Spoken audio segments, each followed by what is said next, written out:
नमस्कार दोस्तों, स्वागत है एक बार फिर से आपका अपने यूट्यूब चैनल ज्ञान ऑटोमेशन में। दोस्तों, आज इस वीडियो में हम बात करने वाले हैं स्टेपर मोटर और स्टेपर ड्राइव को ऑपरेट करने के लिए हम जो पल्स का कैलकुलेशन करते हैं वो कैसे करते हैं। तो इस वीडियो में हम फुल डिटेल में पल्स कैलकुलेशन करना और उसके बाद में ड्राइव में कैसे हमें रेटिंग सेट करनी है, एम्पियर की रेटिंग कैसे हम सेट करते हैं, इसमें पल्स की रेटिंग कैसे सेट करते हैं उसके बारे में बात करेंगे। लेकिन उससे पहले आप लोगों से एक रिक्वेस्ट है कि आप लोग अगर अभी तक चैनल को नहीं सब्सक्राइब किए हैं तो प्लीज़ चैनल को सब्सक्राइब कर लीजिएगा और बेल आइकन को ज़रूर प्रेस कर दीजिएगा।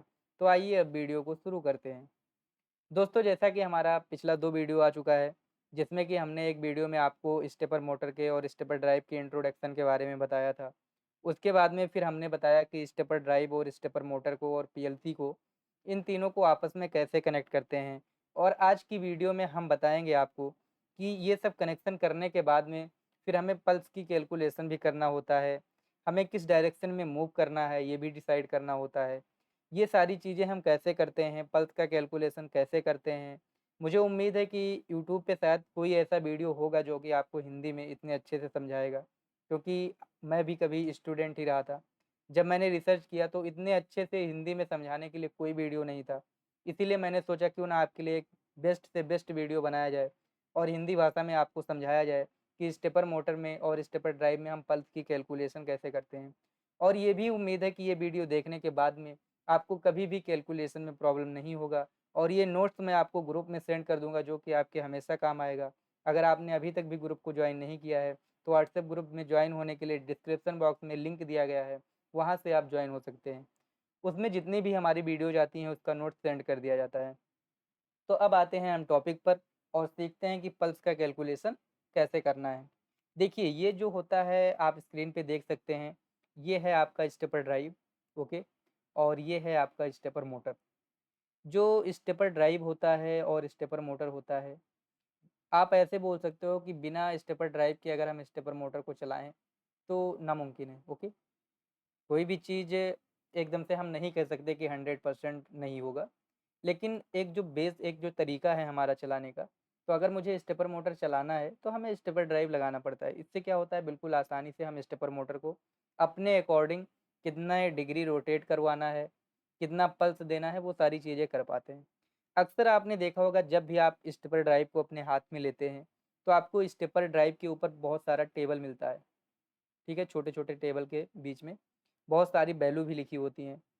ये चीज़ें आपको बहुत ज़्यादा कन्फ्यूज़ करती हैं कि आखिर ये है क्या चीज़?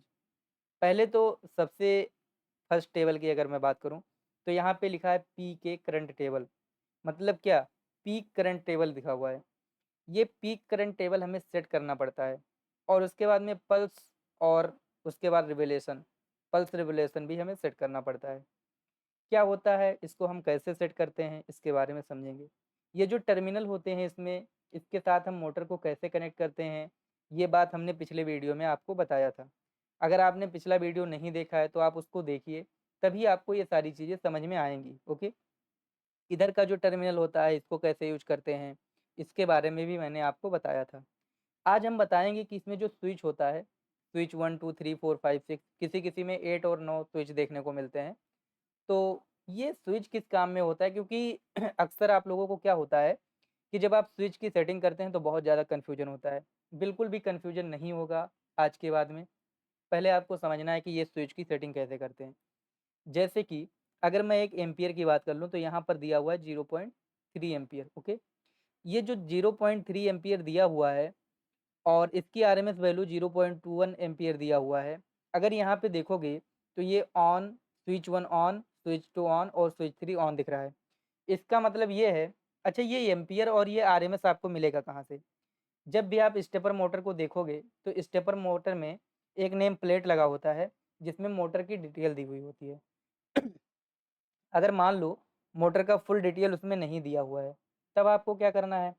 फिर आपको मोटर का मैनुअल डाउनलोड करना है और मोटर का मैनुअल जब आप लोग डाउनलोड करोगे, तो आपको बताता हूँ मैं कि मैनुअल को कैसे रीड करते हैं।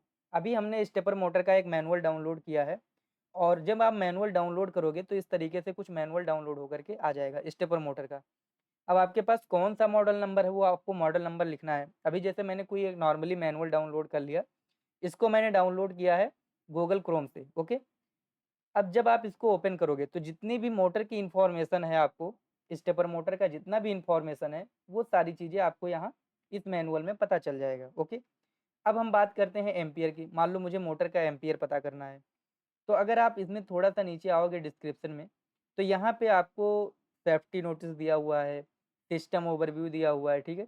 और इसी में से कहीं ना कहीं अगर आप ढूंढते जाओगे तो आपको मोटर के बारे में जो यूजफुल इन्फॉर्मेशन है वो मिल जाएगा। यहाँ पे यूजफुल इन्फॉर्मेशन करके दिया है, full step mode, half step, micro step, इन सब चीज़ों के बारे में यहाँ पे दिया हुआ है। और उसके बाद में यहाँ स्टेपर मोटर विदाउट ऑप्शन दिया हुआ है, इसका टेक्निकल डाटा दिया हुआ है, ठीक है। टेक्निकल डाटा में देखो ये दिखा रहा है करंट, अगर आप सीरीज वायरिंग करते हैं तो 3 एम्पियर, और अगर आप पैरेलल वायरिंग करते हैं तो 6 एम्पियर। इसका मतलब ये है कि अगर आप सीरीज में कनेक्शन करते हैं तो क्या होगा कि ये जो है आपका 3 एम्पियर करंट मान लीजिए लेगा। तो अब अगर आपका मोटर 3 एम्पियर करंट ले रहा है, नॉर्मली मैं ऐसे मान लेता हूँ कुछ भी, कि आपका मोटर 2 एम्पियर करंट ले रहा है, तो आपको ड्राइव से 2 एम्पियर करंट भेजना भी तो पड़ेगा। उसके लिए फिर करना क्या पड़ेगा, उसके लिए आपको ड्राइव में सेटिंग करना पड़ेगा। तो ये जो पीक करंट दिखा रहा है आपको और ये जो आरएमएस वैल्यू है, ये दोनों हम कहाँ से देखेंगे? ये दोनों, ये ड्राइव के ऊपर एक प्लेट, नेम प्लेट लगा होता है, आप उसमें देखोगे तो लिखा रहता है। तो जैसे मान लो आपने देखा कि ये जो ड्राइव है, ये आपका स्टेपर जो है, ये 0.3 एम्पियर करंट लेता है। कितना? 0.3 एम्पियर। ये हम देख लिया मैंने कि ये चलो 1 एम्पियर करंट लेता है। तो अब हमें क्या करना पड़ेगा, इस ड्राइव से 1 एम्पियर करंट देने के लिए हमें ये जो स्विच दिया हुआ है इसकी सेटिंग करनी पड़ती है।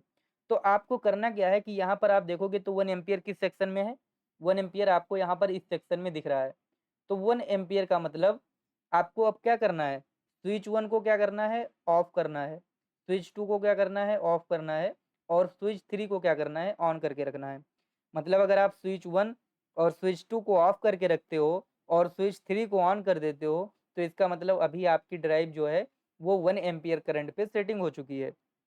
अभी ये जो ड्राइव है इसमें हाईएस्ट 2.2 एम्पियर तक का ही जाएगा। अगर आपके पास 2.2 एम्पियर तक का स्टेपर मोटर है तो आप चला सकते हो। अब मान लो आपके पास स्टेपर मोटर 3 एम्पियर का है, तो आपको उसके अकॉर्डिंग ड्राइव भी लेनी पड़ेगी जो कि आपको यहाँ पर 3 एम्पियर जो करंट है वो दे सके। ओके, तो जैसे मान लो 1.3 एम्पियर का है तो आप यहाँ पे फर्स्ट वाले को ऑन रखोगे, सेकेंड वाले को ऑन रखोगे, और थर्ड वाले को ऑफ रखोगे। तो जितने एम्पियर का आप देखोगे, आपके स्टेपर मोटर में जितना एम्पियर वैल्यू दिया होगा उसके अकॉर्डिंग आप स्विच को यहाँ से सेटिंग करोगे, किसको ऑन करना है, किसको ऑफ करना है। ओके, अब आपने ये सेट कर लिया। ये सेट करने के बाद में आपको ये देखना है कि ये जो पल्स के अकॉर्डिंग कि आपको कितना पल्स देना है उसके अकॉर्डिंग क्या करना है, इसको भी सेटिंग करके आपको रखना है। जैसे मान लो आपको 400 पल्स, आप 400 पल्स के अकॉर्डिंग चलाना चाहते हो, तो इसमें क्या करोगे फिर आप स्विच 4 स्विच 5 को ऑन रखोगे, स्विच 6 को ऑन रखोगे। मान लो आपको यहाँ पर 8000 पल्स आगे दिया हुआ है, इसमें फिर क्या करना है, यहाँ से इसको इसको ऑफ करना है। तो मतलब पल्स के अकॉर्डिंग इसमें क्या करना है आपको, किस पल्स पे काम करना है आपको, उसके अकॉर्डिंग आप इसको ऑन ऑफ रखोगे। तो जैसे आपने एम्पियर के लिए सेट किया था वैसे आप पल्स के लिए भी इसको सेट कर लोगे। अभी और एक प्लेन में हम इसको आगे बताएंगे कि क्या करना है। तो स्विच के बारे में थोड़ा सा आपको समझ में आया होगा कि स्विच का हम किस लिए उपयोग करते हैं, क्योंकि ये बहुत ज़्यादा कन्फ्यूजन वाला टॉपिक होता है। अक्सर स्विच को लेके बहुत ज़्यादा कन्फ्यूजन रहता है कि इसकी सेटिंग कैसे करते हैं। तो मुझे उम्मीद है कि ये बात तो आप समझ गए होंगे। अब हम आगे बढ़ते हैं और पल्स के बारे में और डायरेक्शन के बारे में जानेंगे। जैसे आपने ये सुना होगा ज़रूर, कोई भी स्टेपर मोटर की बात करता है तो यही बोलता है कि आपको पल्स कैलकुलेशन आता है कि नहीं, आप डायरेक्शन के बारे में आपको नॉलेज है या नहीं।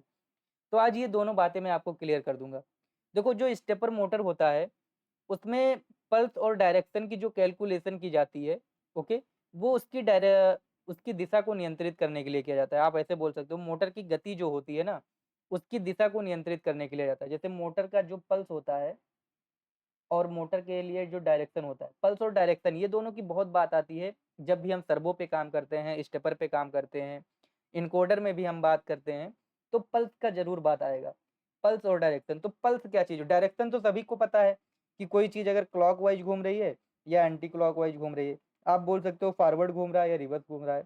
डायरेक्शन की बात तो सबको पता होती है, लेकिन जब बात आती है पल्स की तो लोग कंफ्यूज हो जाते हैं कि पल्स क्या होता है। तो जैसे मैं बोल देता हूँ कि अगर मैं बात करूँ कि 1 सेकंड पल्स की बात कर लेता हूँ, ठीक है।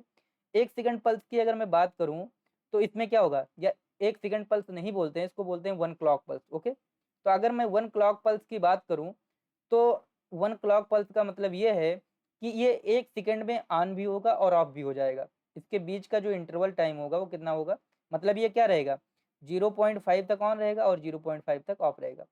अगर यहीं पर मैं 10 क्लॉक पल्स की बात कर लूँ, ठीक है, तो 1 सेकंड में क्या होगा, ये 10 बार ऑन ऑफ होगा। अगर 1 क्लॉक पल्स की बात करोगे तो 1 बार ऑन ऑफ हुआ, अगर 2 क्लॉक पल्स की बात करोगे तो 1 सेकंड में 2 बार ऑन ऑफ हुआ, 3 की बात करोगे तो 3 बार ऑन ऑफ हुआ।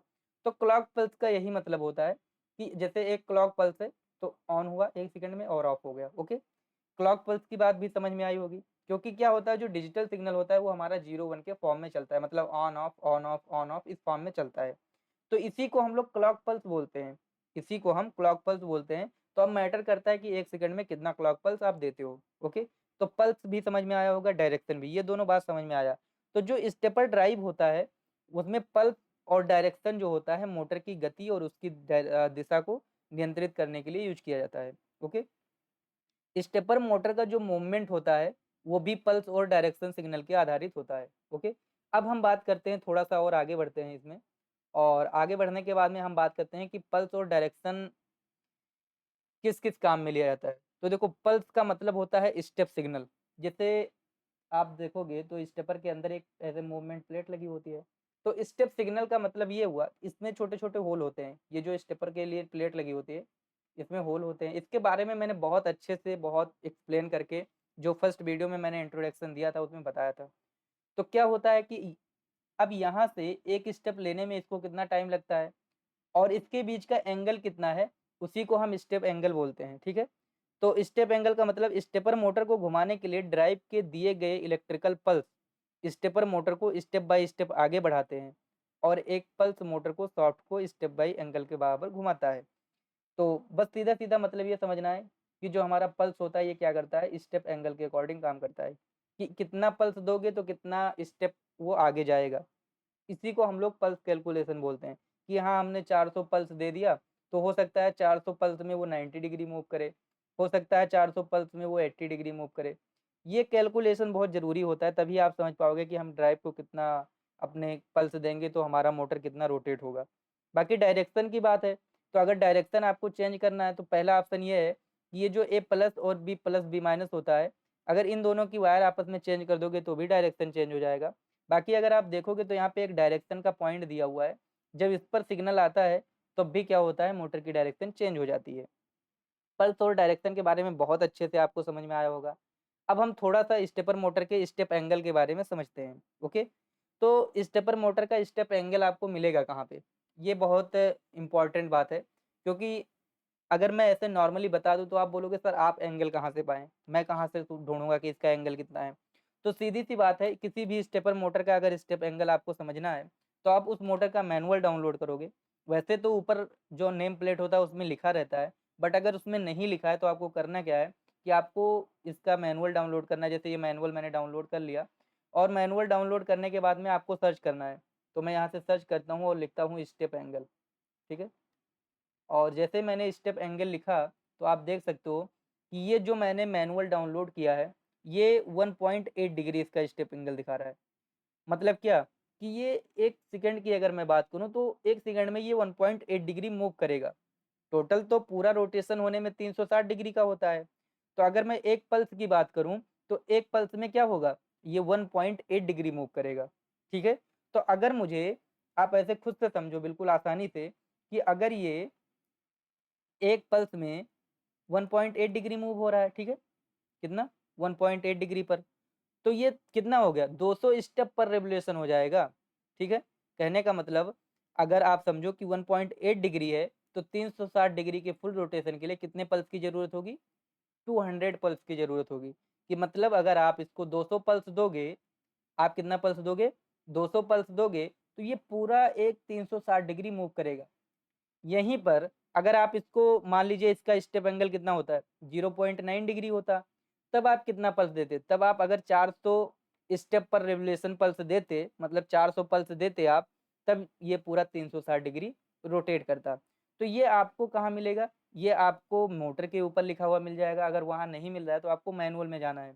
यहाँ पे बताया गया है कि majority of two phase hybrid stepper motor have ये स्टेप एंगल ऑफ 1 अप्रॉक्स मान के चलिए जो स्टेपर मोटर यूज होते हैं उसमें 1.8 डिग्री ही रहता है, बट डिपेंड करता है कि उसका वर्जन क्या है और उसकी कॉमनली लेस क्या है, उसके ऊपर डिपेंड करता है कि उसके एंगल क्या है। देखो आप यहाँ पर देख सकते हो मैनुअल में ये भी लिखा गया है, देयर आर वर्जन विथ ये step angle of 0.9 degree and even less commonly 0.45 degree.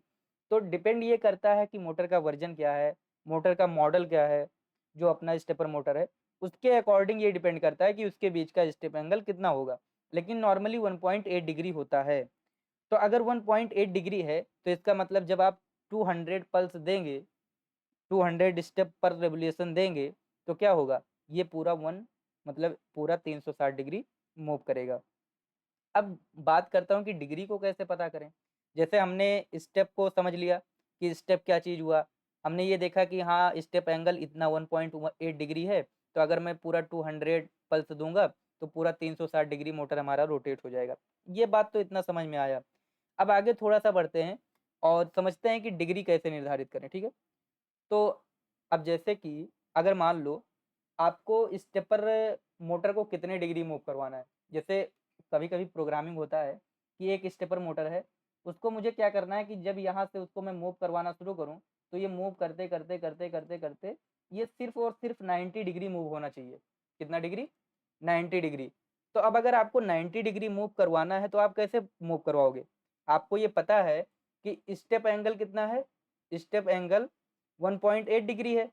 Okay, तो अब जितना पल्स, जैसे कि 90 डिग्री मूव करवाना है तो आपको ये पता करना पड़ेगा कि हाँ हम कितना पल्स देंगे तब ये 90 डिग्री मूव होगा, ठीक है। तो आपने ये देखा कि स्टेप एंगल 1.8 डिग्री है, तो इसके लिए एक फार्मूला होता है, pulse required, pulse required equal to आपका कितने डिग्री मूव करवाना है, 90 डिग्री, तो ऊपर हो जाएगा 90 और एंगल कितना है 1.8। ओके, इसका मतलब क्या हुआ, इसका मतलब ये हुआ कि ये 50 पल्स मूव करेगा, क्योंकि यहाँ से दशमलव को आप काटोगे यहाँ 900 हो जाएगा और ये 50 पल्स आ जाएगा ऊपर। मतलब कि अगर आप 50 पल्स दोगे तो ये कितना मूव करेगा, 90 डिग्री। आप वैसे भी सोच सकते हो कि 360 डिग्री मूव करने के लिए हम 200 पल्स देते हैं, तो अगर मुझे 90 डिग्री मूव करवाना है तो कितना पल्स देंगे, 50 पल्स देंगे, ठीक है। या आप यहाँ से ऐसे निकाल सकते हो कि 360 डिग्री के लिए, ठीक है, 360 डिग्री के लिए हम कितना पल्स देते हैं, 200 पल्स देते हैं। तो 1 डिग्री के लिए हम कितना पल्स देंगे, 200 अपान 360, मतलब इस जीरो से ये जीरो कट जाएगा, 10 से ये कट जाएगा और ये 18 से कट जाएगा, फिर ये 9 से कट जाएगा और ये 5 से कट जाएगा, मतलब 5/9। अगर इसको मैं डिवाइड कर दूं तो यहाँ पे काट देंगे, ये यहाँ पे जीरो बढ़ जाएगा दशमलव लगा के, 9×5 = 45, 9×5 = मतलब 0.55 के अप्रॉक्स जाएगा। अगर इतना पल्स हम देंगे तो 1 डिग्री एंगल मूव करेगा ये। तो इसी तरीके से आपको कितने डिग्री एंगल मूव करवाना है आप निकाल सकते हो। जैसे मान लो मुझे 25 डिग्री मूव करवाना होता है, ठीक है, मुझे क्या करना होता है, 25 डिग्री मूव करवाना होता है। तो सीधा सीधा आपके पास जो फार्मूला है इसको भी लगा सकते हो आप, कि आपको कितना डिग्री मूव करवाना है। जैसे कि 90 डिग्री मूव करवाना था तो 90/1.8 हो गया। अब मान लो आपको 45 की मैं निकाल देता हूँ, ठीक है, कि 45 डिग्री मूव करवाना है आपको, तो 45/1.8। तो अब इसको यहाँ से दशमलव को हटाओगे तो यहाँ पे जीरो आ जाएगा, ठीक है, 450 हो गया। आप इसको काट करके जो भी वैल्यू आएगा अगर उतना पल्स दोगे तो ये 45 डिग्री मूव करेगा। तो मुझे उम्मीद है कि आपको कितने एंगल मूव करवाने के लिए कितना पल्स देना पड़ेगा, ये बात तो बहुत अच्छे से समझ में आई होगी। अब हम बात करते हैं माइक्रो स्टेपिंग की, क्योंकि एक तो स्टेप एंगल होता है स्टेपर मोटर के अंदर, दूसरा चीज़ कितना हमें डिग्री मूव करवाना है वो चीज़ हो गई, लेकिन एक तीसरी बात जो आती है वो आती है माइक्रो स्टेपिंग की। तो माइक्रो स्टेपिंग का मतलब ये हुआ कि जैसे आप ड्राइवर के माध्यम से, ड्राइवर का मतलब क्या, जो आपका ड्राइव लगा होता है उसके माध्यम से अगर आप माइक्रो स्टेपिंग का यूज कर रहे हैं, जैसे 1/2, 1/4, 1/8 स्टेप, तो आपको पल्स की संख्या को माइक्रो स्टेपिंग रेशियो से गुणा करनी होगी, ठीक है। जैसे मान लो कि अगर 1/8 माइक्रो स्टेपिंग का उपयोग आप कर रहे हैं, कितना, 1/8, तो अब इसके लिए कितनी पल्स की रिक्वायर्ड होगी ये आपको देखना पड़ेगा, ठीक है। तो इसके लिए जो फार्मूला होता है हमारा, ठीक है, तो जैसे मान लो इसके लिए फार्मूला होता है pulse with micro stepping, okay, equal to required pulse और माइक्रो स्टेपिंग रेशियो। तो इसके लिए जैसे मैं टोटल पल्स की बात करूँ तो 50 × 8 बराबर 400 पल्स यहाँ पे ये हो जाएगा, ठीक है। क्योंकि इस साइड में क्या रहेगा 1/8 रहेगा, तो ये इधर जब जाएगा तो ये मल्टीप्लाई में हो जाएगा, ठीक है। जैसे कि मैं पूरा लिख के आपको अगर समझा दूँ, तो टोटल पल्स अगर मुझे निकालना है, रिक्वायर्ड पल्स, टोटल पल्स बोल सकते हो या रिक्वायर्ड पल्स बोल सकते हो। अगर ये मुझे निकालना है, तो अगर मैं इसको यहाँ पे रखूँगा तो ये हो जाएगा 1/8 बराबर टोटल पल्स और इंटू यहाँ पे हो जाएगा फिर 50, ठीक है। तो ये टोटल पल्स इधर आ जाएगा या वहीं रहेगा और ये हो जाएगा आपका 8 × 50। तो मतलब टोटल पल्स अगर आप देखोगे तो यहाँ पर आपका ये 400 पल्स निकल के आ जाएगा। तो इस फार्मूले से अगर आपको माइक्रो स्टेपिंग की ज़रूरत हो, अगर लागू हो कहीं पर कि माइक्रो स्टेपिंग आपको निकालना है, तो आप इस कैलकुलेशन से निकाल सकते हैं। ये जो फार्मूला है, इस फार्मूले को मैं हाईलाइट कर देता हूँ ताकि आपको नोट्स में पता चल जाए। जितने फार्मूले इसमें बताए गए हैं उस तरीके से आप क्या कर सकते हो, बहुत सारी चीज़ों को आसानी से निकाल सकते हो, ठीक है। तो आपको पल्स विद माइक्रो स्टेपिंग अगर निकालना है तो आपको ये फार्मूला यूज करना पड़ेगा, ओके। ये बात आपको शायद समझ में आ गई होगी बहुत अच्छे से। अब हम बात करते हैं पल्स फ्रीक्वेंसी और मोटर स्पीड कैलकुलेशन के बारे में, ठीक है, कि पल्स फ्रीक्वेंसी और मोटर की स्पीड क्या चीज़ होती है। पहले ये बात समझना बहुत ज़रूरी है। देखो, मोटर की स्पीड इस बात पर निर्भर करती है कि आप कितनी तेज़ी से पल्स दे रहे हैं। जितना तेज़ आप पल्स दोगे उतने स्पीड से मोटर चलेगी, ठीक है। तो मोटर की जो हमें फ्रीक्वेंसी निकालनी है तो ये हो जाएगा, इसके लिए फार्मूला होता है फ्रीक्वेंसी इक्वल टू स्टेप पर रेवोल्यूशन और टाइम पर रेवोल्यूशन। जैसे कि एक मोटर को 1 सेकंड में मान लो 200 स्टेप लेना है, ठीक है। तो पल्स फ्रीक्वेंसी क्या होगी, तो अब फ्रीक्वेंसी इक्वल टू हो जाएगा 200 स्टेप अपॉन 1 सेकंड। मतलब यहाँ पर हमें 200 हर्ट्ज फ्रीक्वेंसी भी देनी पड़ेगी। इसका मतलब ये है, ठीक है, कि मोटर को पर सेकंड 200 पल्स देने होंगे ताकि वो 1 सेकंड में फुल रेवोल्यूशन कर सके। इसका मतलब ये है, दोबारा से आप इसको समझो क्योंकि इसमें मुझे पता है कन्फ्यूजन होगा, कि जैसे आप चाहते हो कि मैं 2 सेकंड में मोटर को पूरा घुमाऊँ, या आप ऐसा चाहते हो कि मैं 1 सेकंड में ही मोटर को पूरा घुमाऊँ। तो अब अगर 1 सेकंड में आपको मोटर को, जैसे आपने ये देखा कि अगर आप 400 पल्स दे रहे हो, किसमें, जब आपकी मोटर की जो ये होती है एंगल 0.9 होती है तो आप कितना पल्स देते हो, जब 0.9 होती है तो आप 400 पल्स देते हो, जब 1.8 होती है तो आप 200 पल्स देते हो। अब 200 पल्स देने पर पूरा एक बार में अगर आपने 200 पल्स दिया यहाँ पर, तो आपकी मोटर पूरा 360 डिग्री रोटेट हुई, ओके। लेकिन जो इसके बीच में टाइम लगेगा रोटेट होने में, वो टाइम आप कितनी देर में रोटेट करवाना चाहते हो, 1 सेकंड में, 2 सेकंड में, 3 सेकंड में। तो उसके अकॉर्डिंग क्या होता है, इसका कैलकुलेशन करना पड़ता है टाइम का भी, ठीक है। तो अब क्या होता है कि अगर मान लो फ्रीक्वेंसी कैलकुलेशन करना है, तो अब आपको फ्रीक्वेंसी इक्वल टू 200 स्टेप हो गया, क्योंकि यहाँ पे आपको करना क्या है, 200 स्टेप हो गया, और अपान 1 सेकंड, कि 1 सेकंड में मान लो हम 200 स्टेप दे रहे हैं, तो ये क्या हो जाएगा, फ्रीक्वेंसी आपको भी 200 हर्ट्ज देना पड़ेगा। तो फिर क्या होगा, अगर आप 200 पल्स भी देते हो और 200 हर्ट्ज फ्रीक्वेंसी भी दे देते हो, तो यहाँ पर मोटर आपका 1 सेकंड में 360 डिग्री मूव हो जाएगा। हो सकता है ये कैलकुलेशन आपको अभी थोड़ा कम समझ में आ रहा होगा, क्योंकि अगर इतना आसान होता तो हर कोई सीख लेता। आप इस नोट्स को 1-2 बार पढ़िएगा, लेक्चर को 1-2 बार देखिएगा। इस पे आप खुद से सॉल्यूशन मतलब क्वेश्चन करने का कोशिश करिएगा, कि मान लो आप ऐसे समझ लो कि मुझे 45 डिग्री मूव करवाना है, तो मुझे कितना पल्स देना पड़ेगा, मुझे कितनी फ्रीक्वेंसी देनी पड़ेगी, ठीक है। तो ऐसे-ऐसे आप मन में सोच करके इस पे कैलकुलेशन करिएगा। ये जो फार्मूला इसमें लिखा हुआ है, सारे फार्मूले को मैं हाइलाइट कर देता हूँ, जो कि इम्पोर्टेंट है, ताकि आपको ये समझ में आए कि हाँ, इस फार्मूले का यूज़ करना है हमें, ठीक है। अब बात करते हैं डायरेक्शन।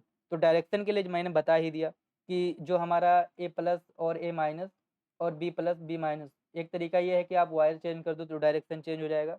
दूसरा तरीका ये है कि जो अपने डायरेक्शन का पॉइंट दिया होता है ड्राइव में, अगर उस पे पल्स जाती है तो डायरेक्शन चेंज हो जाता है, ठीक है। थोड़ा-सा अगर मैं समरी की बात करूँ तो स्टेप एंगल, जैसे मैं कुछ कन्फ्यूजन होगा इसमें कि स्टेप एंगल कहाँ से लें? तो मैंने यहाँ पे लिख भी दिया है कि कभी अगर आप भूल भी जाओ तो आप ये ध्यान रखो कि स्टेप एंगल को हम कहाँ से लें, डेटा शीट से लें। पल्स रिक्वायर्ड, तो डिजायर एंगल को स्टेप एंगल से विभाजित कर दें। मतलब अगर हमें पल्स की रिक्वायरमेंट देखनी है कि हमें कितना पल्स देना पड़ेगा, देखो ये जो समरी लिखा हुआ है ये इंपॉर्टेंट है क्विज इंटरव्यू बेस पे। समरी इसीलिए मैं देता हूँ ताकि ये सारे क्वेश्चन इंटरव्यू में बहुत पूछे जाते हैं, ठीक है। यहाँ पे मैं लिख भी देता हूँ इंटरव्यू क्वेश्चन, ठीक है? तो ये सारे क्वेश्चन इंटरव्यू में पूछे जाते हैं कि अगर आपको स्टेप एंगल लेना है तो आप कैसे पता करोगे? तो वहाँ पे फिर आपको बताना रहेगा सर हम स्टेप एंगल को डेटा शीट से ले सकते हैं। पल्स रिक्वायरमेंट, तो अब जैसे मान लो आपको 45 डिग्री वो पूछ सकता है इंटरव्यूअर आपसे कि अगर मुझे 45 डिग्री मूव करना है तो हमें जो है कितने पल्स की रिक्वायरमेंट पड़ेगी।